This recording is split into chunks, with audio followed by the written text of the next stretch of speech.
साथियों नमस्कार। जैसा कि आप लोग जानते हैं, एक बहुत लंबे समय से कांग्रेस पार्टी ने और विशेष रूप से राहुल गांधी जी ने ये मांग रखी थी कि देश में जब जनगणना हो तो ऐसी जनगणना हो जहां पर अलग अलग समुदाय, अलग अलग समाज के लोग और अलग अलग जो कास्ट है उन सब की गिनती होनी चाहिए। और ये मांग राहुल जी ने सदन के अंदर, सदन के बाहर, अपनी यात्राओं में, अपने पब्लिक मीटिंग्स में बार बार दोहराई। उसका मुख्य मुद्दा ये था कि देश में जहाँ से नीतियाँ निर्माण होती हैं, जहाँ से संसाधन आवंटित होते हैं, जहाँ से प्रोग्राम्स और पॉलिसी बनती हैं, राज्य सरकार और केंद्र सरकार, इनके पास वो आंकड़े नहीं रहते जिससे टारगेटेड इंटरवेंशन कर सकते हैं। और जाति जनगणना का जो इशू था, इसको कांग्रेस पार्टी ने बहुत बढ़ चढ़ के उठाया।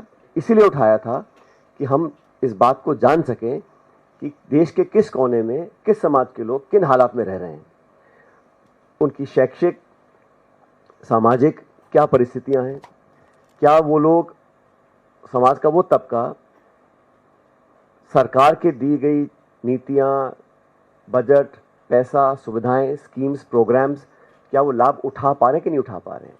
तो राहुल जी बोलते थे कि हम देश का एक्सरे चाहते हैं। उसका मुख्य उद्देश्य ये था कि हम लोग देश की वास्तविक स्थिति जान सकें, कितने लोगों की कितनी भागीदारी है, किस हालात में वो रह रहे हैं, कहाँ और काम करने की ज़रूरत है, कहाँ में सफलता मिली है और कहाँ हम असफल रहे हैं। ये पूरी जानकारी प्राप्त करने के लिए जाति जनगणना बहुत ज़रूरी थी। और मैं ये बात दोहराना चाहता हूँ कि भाजपा की सरकार आज केंद्र में है। भारतीय जनता पार्टी ने और वर्तमान प्रधानमंत्री जी ने कई बार कहा कि जाति जनगणना की जो मांग कर रहे हैं वो अर्बन नक्सली हैं। इस मांग को सिरे से इन्होंने ठुकराया। इस सरकार ने सदन के अंदर जब सवाल पूछा गया तो लिखित जवाब दिया कि हम लोग ऐसा नहीं करना चाहते, ना करना चाहेंगे। तमाम विरोध के बावजूद जब देश में भाजपा और सरकार को लगा कि अब देश जागरूक हो चुका है और हम जो मांग कर रहे हैं वो ऐसी मांग है जिसको आप बहुत दिन तक वो ठुकरा नहीं सकते हैं, तो अचानक सरकार ने जाति जनगणना को स्वीकार किया और हमारी मांग को माना। लेकिन जो नोटिफिकेशन इशू किया है, पहली बात तो किया है 27 के लिए, 2 साल के बाद कोविड का बहाना लेके कई साल तक सेंसस को डिले किया। अब जो कास्ट सेंसस है उसमें भी कहीं ना कहीं मुझे नियत में हम सब लोगों को शक है कि ये सिर्फ बात को टालने के लिए और अपना वादा पूरा ना करने की पूरी भूमिका बांध चुके हैं। सेंसस भारत में बहुत पहले से हो रहा है और जितने बड़े मुल्क हैं दुनिया में उसमें भारत ऐसा देश है जहां पर बहुत अनुभव, बहुत संसाधन और बहुत समझदारी से इस देश में अलग अलग सरकारों ने सेंसस कराया है। लेकिन आप सरकार की नीयत देखिए, जहां पे 8 से 10 हजार करोड़ रुपया खर्च होता है सेंसस करने के लिए, वहां सरकार ने 570 करोड़ रुपए आवंटित किए हैं बजट में।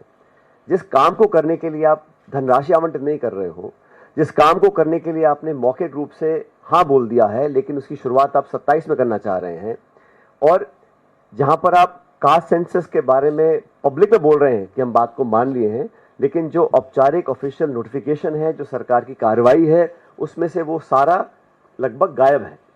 तो हमारी मांग ये है कि सरकार ने बेवजह इतने दिन तक इसको टरकाया, और जब कांग्रेस और राहुल जी और पूरी पार्टी ने कहा कि हमको बहुत जरूरी है और देश में एक जागरूकता आ गई थी कि लोग चाहते थे कि पता पड़े कि कौन कैसे रह रहा है। और मैं दोबारा बोलना चाहता हूं, जाति जनगणना का मतलब यह नहीं है कि हम सिर्फ व्यक्ति की कास्ट जानना चाहते हैं। इसका तात्पर्य यह है कि वो लोग, वो समुदाय देश में किन हालात में आज रह रहे हैं। जब तक हमें वो आंकड़े पता नहीं पड़ेंगे कि कौन कितना पढ़ा लिखा है, सरकारी नौकरी कितनी मिली है, कितना कमाई कर रहे हैं, कितना लाभ उनको मिल रहा है, क्या स्कीम सरकार के वहां पहुंच रही है कि नहीं पहुंच रही है, इस विषय में जो सबसे बेहतरीन काम हुआ है वो तेलंगाना सरकार ने किया है। तेलंगाना सरकार का जो सेंसस है वो बहुत समझदारी से किया गया है, विशेषज्ञों को उसमें ज्वाइन कराया गया है, और सरकार ने किसी अधिकारी ने बैठ के नहीं किया है। उन्होंने एनजीओ से प्राइवेट पार्टिसिपेशन कराया है, टेक्निकल लोगों को जोड़ा और एक बहुत विस्तृत जानकारी प्राप्त करने के लिए सेंसस किया है। सेंसस करने का मतलब यह है कि हमें पता पड़े कि हम आने वाले समय में किस प्रकार का अपना प्रोजेक्ट बनाएंगे, बजट देंगे, स्कीम्स और पॉलिसीज बनाएंगे। तो कांग्रेस पार्टी का बड़ा स्पष्ट मत है कि सिर्फ किसी व्यक्ति की जाति जान लेना एक कॉलम में, वो हमारा उद्देश्य नहीं है। उद्देश्य यह है कि कैसे समाज का वो तबका जो पिछड़ा रहा आर्थिक रूप से, शैक्षिक रूप से, उन लोगों को मुख्य धारा में लाने के लिए हम लोग क्या कर सकते हैं। जब तक आंकड़े नहीं आएंगे, और आंकड़ा पहला पड़ाव है, रियल टेंजिबल वेरीफाइड डेटा हमारे पास आएगा, उसके बाद हम लोग उसमें सुधार कर सकते हैं। लेकिन सरकार की मुझे लगता है कि मंशा ऐसा करने की है नहीं।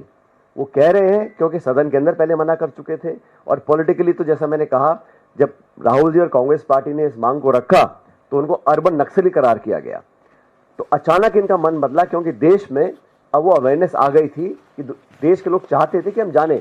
और ये जो लोग बोलते थे ये देश को तोड़ने का काम है, इससे जातिवाद बढ़ जाएगा, ये सरासर गलत है। मैं फिर दोहराना चाहता हूँ, तेलंगाना सरकार ने जो सेंसस किया है उसका जो ऑब्जेक्टिव है वो सिर्फ किसी की जाति पूछना नहीं है, वो किन हालात में रह रहे हैं, उनके बच्चे क्या पढ़ रहे हैं, क्या वो खाते हैं, कैसे वो रहते हैं, और क्या उनको आगे मदद करने के लिए हम कर सकते हैं। तो मोटा मोटा ये हमारा उद्देश्य है। लेकिन सरकार का जो बजट आवंटन किया है, इंस्टेड ऑफ 10,000 करोड़ 570 करोड़ आवंटित किया है। नोटिफिकेशन में जो कमी आपको मैंने पहले बता दी है, और ये जो डिले कर रहे हैं, कोई वजह नहीं है कि इसको आपने आज अनाउंस किया। और ठीक यही काम उन्होंने किया महिला आरक्षण को लेकर भी, इतना लंबी समय सीमा बांध दी है कि वो कब पूरा होगा कोई जानता नहीं है।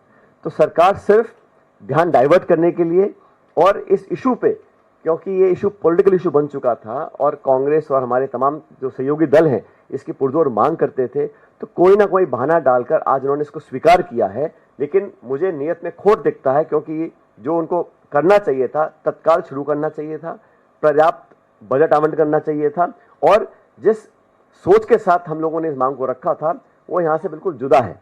इसमें कहीं कोई ऐसा आंकड़ा नहीं है, ना कोई ऐसी स्पष्टता है कि जिस उद्देश्य के साथ हमने इस मांग को रखा था उसको पूरा करने की हम कोशिश कर सकें।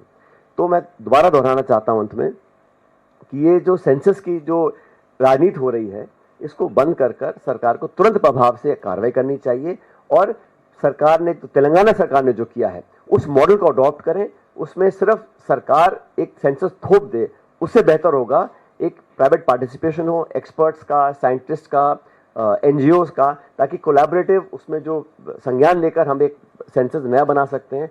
और जो धनराशि आवंटित करी है 570 करोड़, ये बहुत कम है और इसमें हजारों करोड़ रुपए खर्च होते हैं। तो सरकार को स्पष्ट करना चाहिए कि ये डिले क्यों किया, बजट क्यों कम दिया गया है, और जिस ऑब्जेक्टिव के साथ हम लोग करना चाह रहे थे उसको सरकार कब पूरा करेगी। आपके कोई सवाल है मैं पूछ सकता हूं? Okay, so just summarize, the demand for having a caste census was led by the Congress party, and Mr. Rahul Gandhi in particular has been raising this issue for a number of years now. And we all know that the government of India and the BJP in particular have always said that this is something that is unacceptable.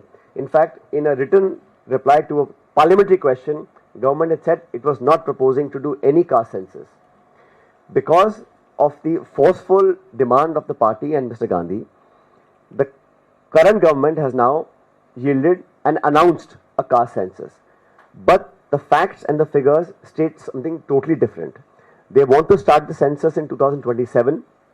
The money required for a full census is about 10,000 crores. Government has allocated 574 crores. And the main issue is that when we say we wanted a caste census, the objective was to know exactly in what conditions people of India are living, those who have been deprived, who are not in the mainstream, how much have they got education, how much access do they have to government schemes and policy programs, in what economic conditions are they living, what is their net spending, household incomes. All that is required for us to do better policy formulation. Idea is not just to collect data of an individual's caste or a household's caste. The objective is to know exactly in what conditions these families are living and how we can better curate our policies to substantially help the livelihoods of those people. Unless we have tangible data, no state government and no central government can actually do targeted interventions. and that is what we wanted to do. In that regard, Telangana has done a splendid job. That caste census was done by including members of the private sector, NGOs, experts and scientists in the field, so that you have an expansive collaborative effort where you genuinely make an effort to know the real status of families living and households living in conditions that perhaps we are not aware of. But the government of the day yielded to the pressure of the Congress party and Mr. Gandhi and has done announcements. But if you look at the notification, there is no mention of the kind of survey we wanted to get done.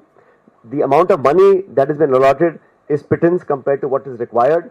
So I fear that the BJP, initially if you recall, when the BJP was in opposition, they opposed the Aadhaar cards, they opposed GST, they opposed FDI in retail, they opposed FDI in defense, they opposed GST. But when they came to government, all of those they wanted to implement and take credit for it.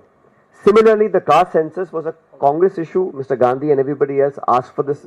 They said, they called us urban Naxals, and they were not agreeable to accept this demand. Now, when they sense the mood of the country, they have accepted in principle, but I think there is a lot of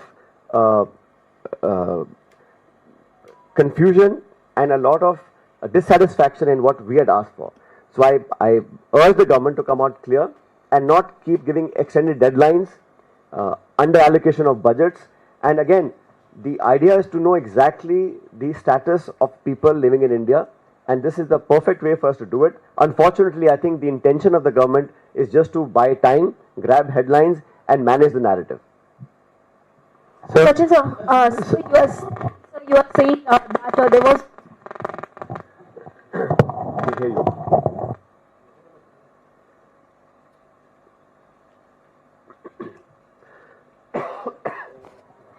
So you were saying that there was no mention of caste in that particular Gazette notification, but soon after that MHA had done a fact check, and they have also stated that earlier also it was being clarified on the part of Home Ministry, and after the meeting of Union Home Minister with the officials, the press statement which was being released, it has been categorically mentioned that caste enumeration will be involved in this census.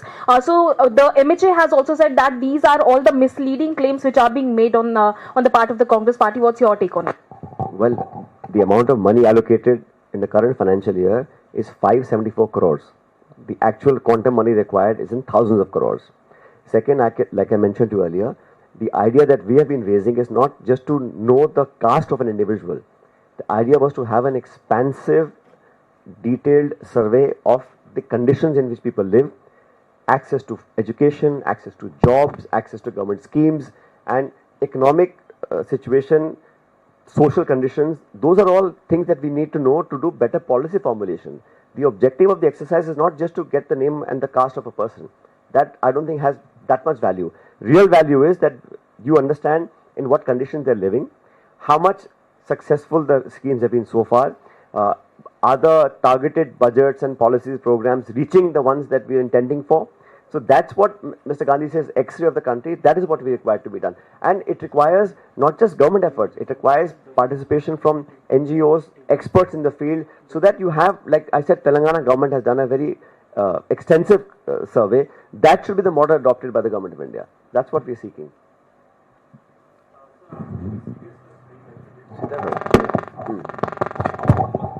Sir, आपको government के part पे seriousness नहीं लग रही क्योंकि आप demands भी कर रहे हैं, तो क्या लग रहा है आपको, क्योंकि अभी कुछ महीनों के अंदर ये बिहार जैसी स्टेट के अंदर असेंबली इलेक्शन है, क्या वो आपको वजह लगती है कि इस प्रेशर में है या उसके पीछे कोई टैक्टिक है? और दूसरा, आप लोग कर्नाटका में जब सर्वे करा रहे हैं तेलंगाना के बाद में, तो बीजेपी कह रही है 165 करोड़ रुपए, 158 करोड़ रुपए जो पहले जो टैक्स पेयर्स की मनी थी वो वेस्ट कर दी गई, अब दोबारा रीसर्वे करा रही है कर्नाटका के अंदर कांग्रेस गवर्नमेंट। ये प्रेशर में है क्योंकि वहाँ तो बड़ी कम्युनिटी है, एक लिंगायत है, कोका लिंगायत, उनके प्रेशर में ये चीजें ये हर 10 साल में सेंसस होता है, इसमें कोई नई बात नहीं है।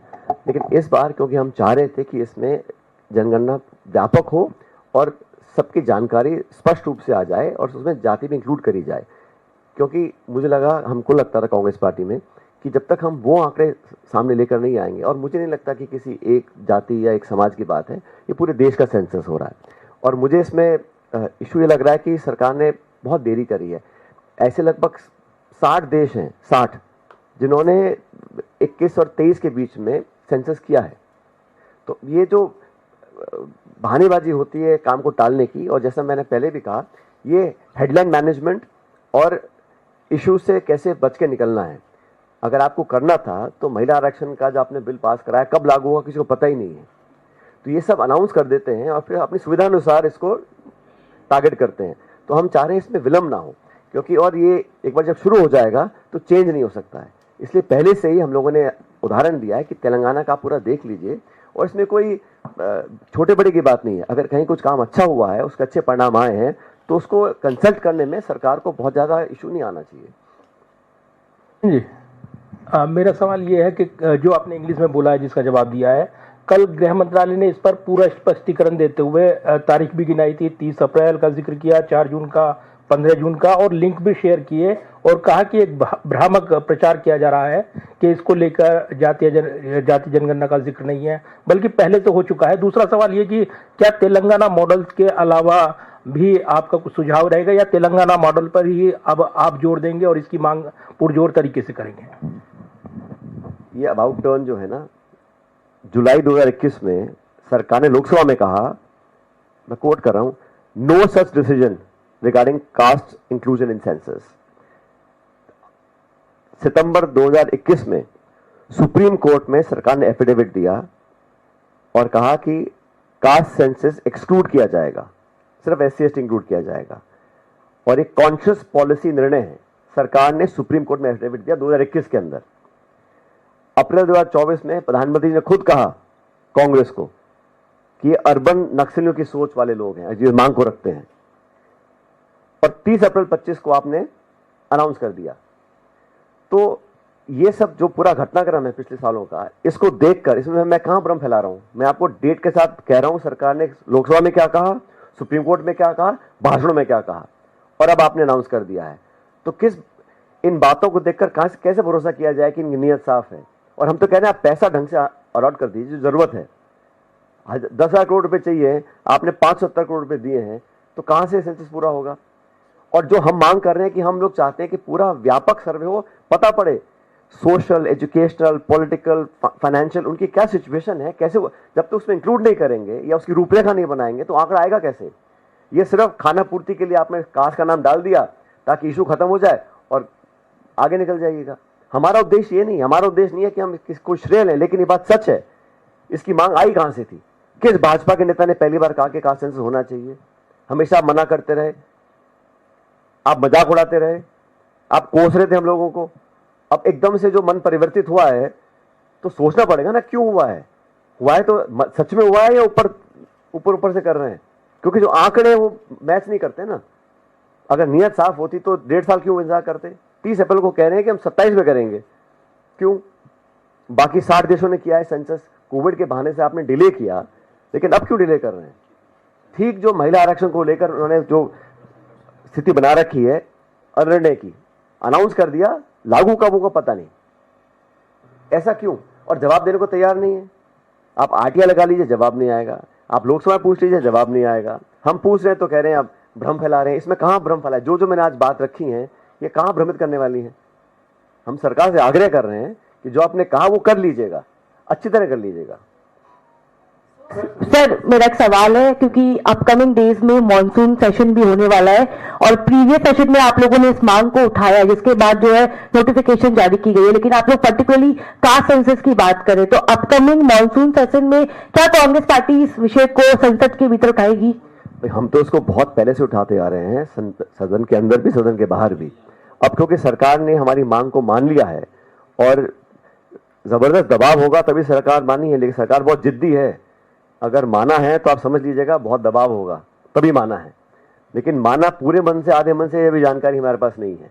हमें लगता है कि कहीं ना कहीं इसमें नियत में कोई भी कमी है, क्योंकि जिस स्पष्टता से जिस तरीके से करना चाहिए था वो किया नहीं है। और निश्चित रूप से हम लोग इस मुद्दे को उठाएंगे पार्लियामेंट के अंदर जब सेशन चालू होगा।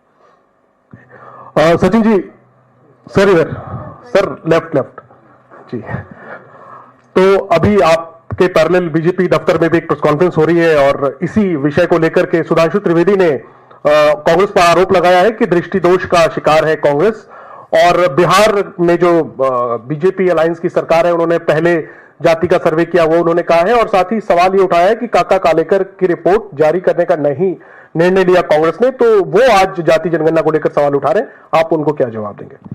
देखिए, वो क्या कह रहे हैं मैं ज़्यादा नहीं बोलना चाहता हूं, लेकिन इतिहास गवाह है भारतीय जनता पार्टी जातिगत जनगणना के सख्त खिलाफ थी। इसके लिए कोई प्रमाण नहीं चाहिए। जब स्वयं प्रधानमंत्री कहते हैं कि जातिगत जनगणना मांगने वाले लोग अर्बन नक्सली की सोच रखते हैं, इससे बड़ा क्या प्रमाण चाहिए आपको?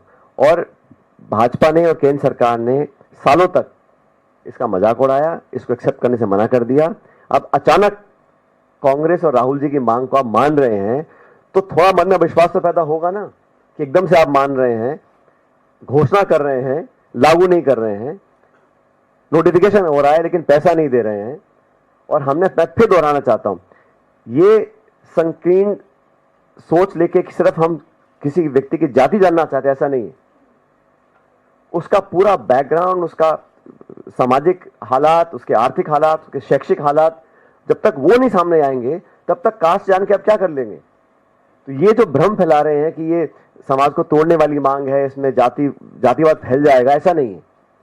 सारे आंकड़े आएंगे तब हम कुछ आगे कर सकते हैं। मेरा सिर्फ इतना कहना है कि भारतीय जनता पार्टी आज क्रेडिट, मैंने आपको उदाहरण दिया ना, आधार का, जीएसटी का, इंडो यूएस न्यूक्लियर डील का, जितने भी हमारे पॉलिसीज थे उनको बहुत विरोध करते थे और सरकार में आने के बाद सहर्ष उसका पूरा श्रेय लिया। और ये भी यही इसमें करना चाह रहे हैं, कोई दिक्कत नहीं। आपने मांग को माना, बहुत धन्यवाद आपका। लेकिन भ्रमित कर सिर्फ खाना पूर्ति कर पूरा करेंगे तो वो सही नहीं होगा। इस पर तथ्यात्मक कार्रवाई करनी चाहिए, आंकड़ों के साथ आगे बढ़ना चाहिए, पर्याप्त बजट देना चाहिए और स्पष्ट करना चाहिए कि जो मांग हमने रखी है एक पूरा विस्तृत सामाजिक सर्वे हो ताकि आंकड़े सामने आए। सिर्फ एक कॉलम में जाति लिखने से मैं नहीं समझता हूं कि हमारा जो उद्देश्य पूरा हो सकता है। सचिन जी, क्योंकि बिहार में विधानसभा का चुनाव है, कास्ट सेंसस का मुद्दा कांग्रेस पार्टी ने बड़े जोर शोर से उठाया। आपको लगता है कि क्योंकि सरकार ने ये ऐलान कर दिया है तो ये मुद्दा कहीं ना कहीं छीन लिया कांग्रेस पार्टी से सरकार ने, और क्या महागठबंधन को इसका नुकसान हो सकता है या कैसे आप देखते हैं? ऐसा जनता सब जान रही है, देश का प्रत्येक नागरिक भी जानता है कि इस मांग को किसने उठाया था और किसके दबाव में केंद्र सरकार झुकी है और क्यों इस मांग को मान लिया गया है। तो मैं नहीं समझता हूं इसमें कोई श्रेय लेने का किसी को हो रहा है, क्योंकि सब जान रहे हैं, ऐसा नहीं कि कोई जानता नहीं है। और मैं देखा पिछले कुछ सालों में जो स्टेटमेंट्स भाजपा के नेताओं ने दिए हैं, स्वयं प्रधानमंत्री जी ने दिए हैं, वो साफ दिखलाता है कि इनका क्या मन था और अचानक जो हृदय परिवर्तन हुआ है वो किन कारणों से हुआ है। वो सिर्फ और सिर्फ कांग्रेस का दबाव, राहुल जी की तमाम यात्राएं, उनके भाषण और उनका संकल्प सदन के अंदर सदन के बाहर कि हम करवाएंगे, उस दबाव में सरकार ने इसको एक्सेप्ट किया है। लेकिन आधे मन से के मैं आप साफ कहना चाहता हूं कि आधे मन से किया है, सिर्फ खाना पूर्ति कर रहे हैं और जिस उद्देश्य के साथ हमने इस मांग को रखा था उसको पूरा नहीं करना चाहते।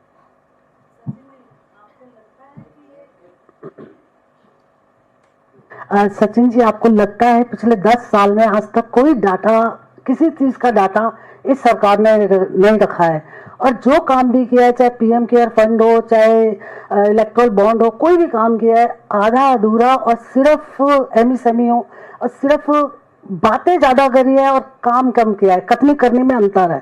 तो आपको लगता है ये ठीक से करा पाएंगे? बजट भी इनका ठीक नहीं है। जो आपने सारे कारण गिनाए हैं मैम, उन्हीं कारणों के बाद हमें लगता है कि इन पे जो एक ओवरसाइट होती है वो रखना बहुत जरूरी है। और ये बात सच है कि सरकार ने तमाम जो संस्थाएं हैं, एनएसएसओ है, बाकी संस्थाएं हैं, काफी आंकड़ों में कंजूसी करते हैं और पारदर्शिता से जो आंकड़े सामने आने चाहिए उसमें कहीं ना कहीं विश्वसनीयता जो है वो कम हो रही है। और ये मैं विपक्ष में इसलिए नहीं कह रहा हूं, जनता देश विदेश में समझ रही है कि जो आंकड़े हैं उसकी गुणवत्ता, उसकी विश्वसनीयता पर संदेह लोगों को हो रहा है। इसलिए बहुत जरूरी है कि हम लोग सतर्क रहें और हकीकत सामने लेकर आए। और सिर्फ आलोचना करने के लिए विपक्ष में नहीं है, हम जो सकारात्मक सुझाव दे रहे हैं सरकार को बड़ा मन रखकर उनको एक्सेप्ट करना चाहिए। और जैसा मैंने कहा, कई बार हमने मांग रखी थी, आप पार्लियामेंट सेशन बुला लीजिएगा, ऑल पार्टी मीटिंग होती है, पीएम उसमें आते नहीं है। सेशन आप बुला नहीं रहे हैं जिस मुद्दे को लेकर हमने कहा था। तो ये और आंकड़ों का जो खेल है ये पिछले कुछ सालों में जो ट्रांसपेरेंटली होना चाहिए भारत सरकार के माध्यम से वो नहीं हो रहा है। और जब तक आंकड़े सामने नहीं आते हैं आप कोई भी ना तो कंस्ट्रक्टिव क्रिटिसिज्म कर सकते हैं, ना आप पॉलिसी इंटरवेंशन कर सकते हैं, ना आप विश्लेषण कर सकते हैं। तो ये सरकार ने समझ लिया है कि जितने कम आंकड़े दो उतनी कम आलोचना हमारी होगी। हेलो हेलो, हाँ पायलट साहब, इसमें जब ये ऐलान हुआ उसके बाद सरकारी सूत्रों से पता चल रहा है कि जो नेशनल पॉपुलेशन रजिस्टर है उसको अपडेट नहीं किया जाएगा सेंसस के साथ साथ। और आपको याद है कि एनआरसी को लेके लगातार मोदी सरकार ने वादा भी किया था और एनआरसी लाने की बात हुई थी जिसको लेके काफी विवाद खड़ा हुआ था। तो एनपीआर को अपडेट ना करना, क्या आपको लगता है कोई एक एग्जिट रूट सरकार एनआरसी से तलाश रही है, क्योंकि काफी विवाद खड़ा हुआ था, मुसलमानों को टारगेट करने की बात हुई थी? कि मौसमी, जब तक ये बात अधिकृत रूप से सामने नहीं आती मैं कुछ कहना नहीं चाहता हूँ, क्योंकि सूत्र क्या कह रहे हैं मुझे पता नहीं। लेकिन सरकार ने जो नोटिफिकेशन इशू किया है उस पर हम चर्चा कर सकते हैं, सरकार ने जो लिखित जवाब पार्लियामेंट में दिया है उस पर चर्चा कर सकते हैं। लेकिन सरकार क्या खबरें लीक कर रही है क्या नहीं कर रही है इस पर मैं टिप्पणी नहीं करना चाहता हूँ। लेकिन ये बात सच है कि सरकार को जितनी भी संस्थाएं हैं, जितने भी हमारे स्टेटिस्टिकल ऑर्गेनाइजेशंस हैं, गृह मंत्रालय का है, एनएसएसओ है, एनपीआर है, इस सब में पूरी तरह पारदर्शिता रखनी चाहिए, क्योंकि ये सब किसी एक दल, किसी एक सरकार की संपत्ति नहीं है, पूरे देश की संपत्ति है। और हर नागरिक और देश के लोगों को अधिकार है हकीकत जानने का, आंकड़े समझने का। सचिन जी, मैं पूनम हूँ अमर उजाला से। मैं पूछना चाहती हूँ कि आप एक बड़ा विपक्षी दल हैं, मुद्दा भी उठा रहे हैं, तो क्या ये उम्मीद की जानी चाहिए कि निकट भविष्य में कांग्रेस जो रजिस्ट्रार जनरल सेंसस हैं उनके पास बाकायदा ज्ञापन लेकर जाएंगे अपनी बात रखने के लिए? क्योंकि जिस तरह से धन की कमी, ये सब अहम मुद्दे हैं। और ये जो जाति जनगणना का मसला है, ये कह देना और करना दोनों में फर्क भी है, तो लगता है कि आप जाएंगे? आप जो कह रहे हैं मैं बिल्कुल वही कह रहा था, और हम सब काम करेंगे। देखिए, हम विपक्ष में होने का मतलब यह है कि हमें सरकार की जवाबदेही तय करनी है, और सरकार की कथनी करने में जो फर्क आ रहा है उसको हम लोग पूरी ताकत के साथ उसका विरोध करेंगे। लेकिन सरकार का जो रवैया रहा है अब तक, आपने देखा होगा, कोई बहुत सहज नहीं रहा और बहुत अड़ियल रवैये से सरकार काम करती है, हर जगह हमने देखा है।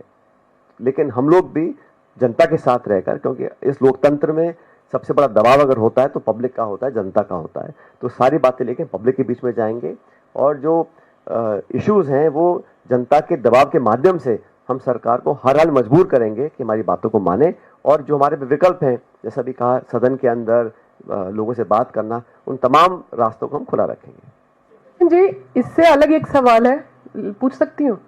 इस विषय से अलग है। नहीं, आज इसी विषय में बात करते हैं।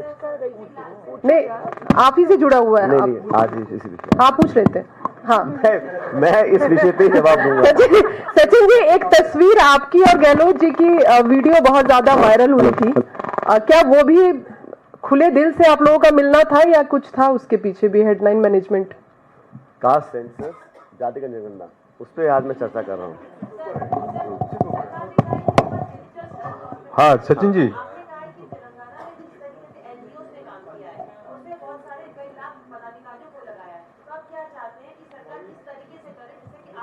देखिए, सरकार जो भी तरीका अडॉप्ट करे, कंसल्टेटिव हो, लोगों के सुझाव लिए जाएं, और जो अगर बेस्ट प्रैक्टिसेस हमारे सामने आ रही हैं तो उसमें कुछ सुझाव लेने में कोई किसी को आपत्ति नहीं आनी चाहिए। और क्योंकि अब आईटी इनेबल्ड सर्विसेज से अगर हम मदद लेंगे तो कम समय और कम लगेगा, पहले समय ज़्यादा लगता था, लेकिन ये डेटा वेरीफाइबल हो, ऑथेंटिक हो, टेंजिबल हो और उपयोग में लाने लायक हो। और हम सुझाव अगर दे रहे हैं तो सरकार को सुझाव मान लेने चाहिए, और ऐसा नहीं है कि तेलंगाना सरकार ने जो किया है वो छुपाए किसी से। वो पूरा जो क्वेश्चनर है आप उसको देखिए, बहुत सोच समझ कर, क्योंकि मैं फिर कहना चाहता हूं, जब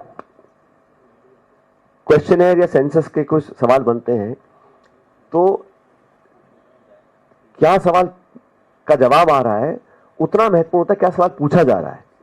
तो what is being asked is almost as important as what the question, what the answer is.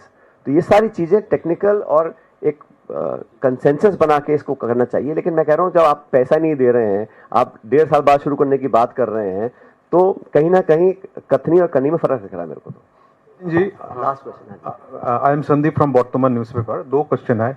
ये आपने बोला कि सरकार ने मन बदल लिया, तो आपके हिसाब से क्यों मन बदल लिया, इसका पीछे कारण क्या है? और सेकेंडली, राहुल गांधी कंटिन्यूअस जो डिमांड कर रहा है वो अभी होने जा रहा है, तो आप सत्ता में थे तो 2010 में जो सेंसस हुआ उसमें कास्ट सेंसस क्यों नहीं हुआ?